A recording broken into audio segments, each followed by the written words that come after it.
আসসালামু আলাইকুম। আশা করি সবাই ভালো আছেন। প্রাণী সম্পদ অধিদপ্তরে যারা আবেদন করেছেন, আজকে ইতিমধ্যে আপনাদের অ্যাডমিট কার্ড ডাউনলোড করা যাচ্ছে 12টা 30 থেকে। তো এটা ডাউনলোড করার জন্য আপনারা কিভাবে করবেন? আপনারা যে কোনো একটি ব্রাউজার ওপেন করবেন। ব্রাউজার ওপেন করার পর হচ্ছে এখানে লিখবেন ডিএলএস টেলিটক, অথবা এটাই লিখবেন।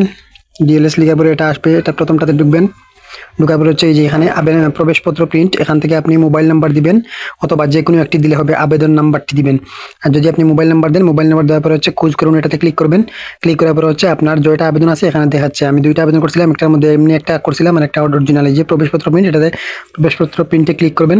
ক্লিক করার পর হচ্ছে এরকম আসবে, আপনার প্রিন্টের অপশন আসবে। এখান থেকে আপনি সেভ এজ পিডিএফ এটা সিলেক্ট করবেন। সিলেক্ট করার পর হচ্ছে এখানে পেপার সাইজ এখান থেকে ISO A4 দিবেন, মানে A4 সাইজ। তারপর হচ্ছে এখান থেকে পিডিএফ বাটনে ক্লিক করবেন।